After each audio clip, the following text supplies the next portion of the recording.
container, so they just kind of. Enemy in the container. Oh well. Thank you for, pretty much confirming what I just said. Where I am right now, I resided somewhere in Minnesota. It's cold. It's like negative 18 degrees outside right now. 80s pop funk, you know. My first job was on Madden 20.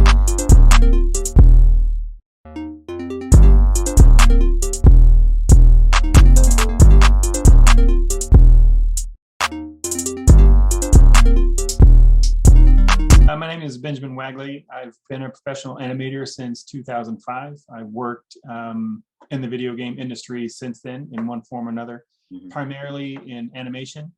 I've worked at companies like Gearbox Software, 3D Realms, Triptych Software, primarily as, again, like I said, an animator. Worked on projects like Borderlands 1, Borderlands 2, Duke Nukem Forever, such as that. Currently, I am a professor at the University of Texas at Arlington. I teach animation classes there, and I have my own video game company called Nijobe Software. And that pretty much gets us up to today. Okay, cool.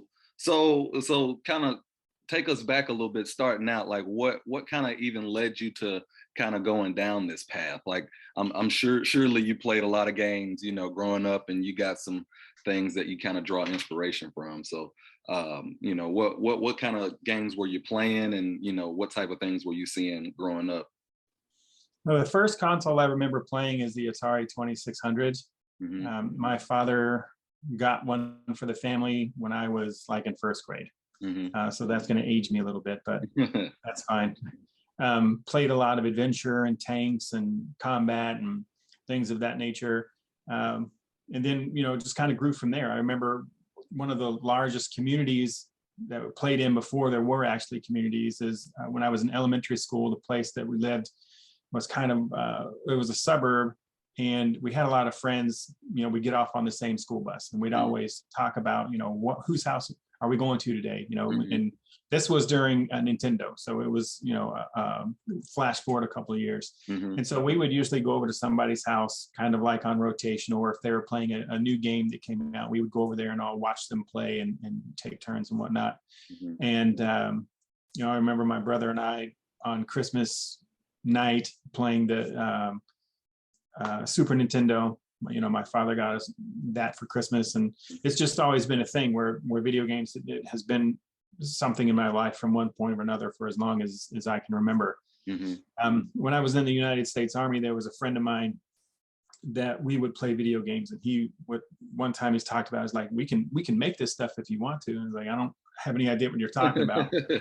So, well, they have these things called editors, you know, so like we were playing Unreal Tournament, really hot and heavy, Counter-Strike, you know, that type of thing. And he said, you can go into these editors and figure out, you know, you can make levels and characters and all that. So we took some time to try to figure that out, how to do it. And we were then stationed in Fort Benning, Georgia, at the airfield down there. So we learned how to do as much as we could, you know, and we made our own aircraft hangar that we would work in, and, you know, all that kind of stuff. And then my father sent me a newspaper clipping. He didn't email it. He sent it, literally mailed it, about this program at SMU called the Guildhall. And it was, you could go and learn to make video games. And up to that point, I had thought about, you know, playing games is really awesome, but I never really seriously thought that of what goes on behind the scenes, that people actually make these things. Right. So I took a little bit of vacation and came back down here to Texas and went to the Guildhall, SMU Guildhall. And at that point, they were in Plano Legacy, and talked with a couple professors there, all super helpful. The March brothers, the Walker brothers, all super helpful, and decided, you know, that's what I wanted to do. And so I worked with them to make sure that my portfolio was going to be where it needed to be. And I applied and was accepted, and it was that program for 2 years, and came out of that program with a master's degree in interactive technology. Previous, I had a bachelor's degree in science with computers, but I ended up going the art route, and specifically animation. From there, I did a couple of internships with Gearbox Software and was hired as a animator, and has just kind of been that ever since. So that, I mean, it's like a longer road on how I got there. But, you know, like I said, there was a point where games were, you know, I was just playing them. I didn't really even think about how they were made or who made them. Like, kind of talk about like the difference with, like, you know, you teaching these kids, and now these kids are, I mean, now they're probably, I'm guessing these are like high school kids that are now, you know, they can do all of this different type of stuff, and we couldn't even really imagine this type of stuff, you know, back when we were coming up, and, you know, kids and playing Super Nintendos and stuff like that. Yeah, for sure. You know, there's such an accessibility of tools nowadays that we didn't have 15, 20 years ago. You know, in my opinion, it wasn't really until Unreal came out that you had such a wide access to these tools. Before that, generally, if you're working at a video game company, you were working with your own engine, working with your own tools, and all the limitations within that. With Unreal, you know, they had their own editor, and then you had like Crysis had their own editor. And then I think one of the biggest moves, or one of the most awesome things that happened back in around 2006 was Unity came out. And Unity was, you know, they purported themselves as, you know, we are the first independent developer driven engine. That's what they wanted you to do. And what was really funny is, before that, if you wanted to use Unreal or you wanted to use another game engine that you didn't create yourself, you had to license it, or you basically had to, you know, you paid them hundreds of thousands of dollars to use it. Then Unity came out and said, you know, look, you know, you can use this thing for free, and you know, if you make a lot of money, we'll talk after that. But, you know, and then it was fairly shortly after that then Unreal went to the same type of model where you can use it for free, and you know, we'll get some of that money on the backside.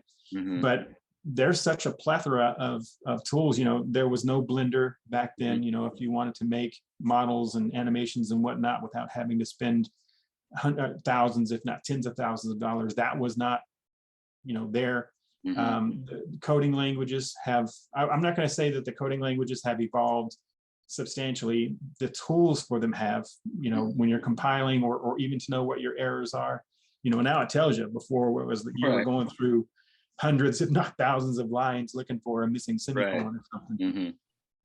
And I do think kind of what you were talking about when you're introducing this little part of it, the knowledge base that's willing to share has grown significantly. When I was looking at the Guildhall, it was one of the first programs that came out that was our purpose is to teach you how to make video games. I mean, there are other places like DigiPen and Full Sail and whatnot, and now you can go on YouTube and look at, you know, hundreds of thousands of hours of tutorials and whatnot. And that's one of the things that I really like, because it came from those people that didn't have, you know, that had to teach themselves before, and now they want to share all that stuff. And then now, for sure. And then now, kind of graduating into, you know, the games that we're playing now and into the future with like metaverse and all this different stuff that's kind of coming up. Like, how does that like align with like what it is that you do in the games that you're creating and stuff? Like, kind of how does that kind of idea, I guess, mold into the future? Like, do you have like certain plans and ideas that, you know, are kind of geared around, you know, this, I guess, this approaching VR world that we're about to be in, and all of this different type of stuff? I think because we have so many people that are interested in making video games and brilliant ideas, that with those tools that are become more and more available, that way to get into video games is becoming more and more transparent.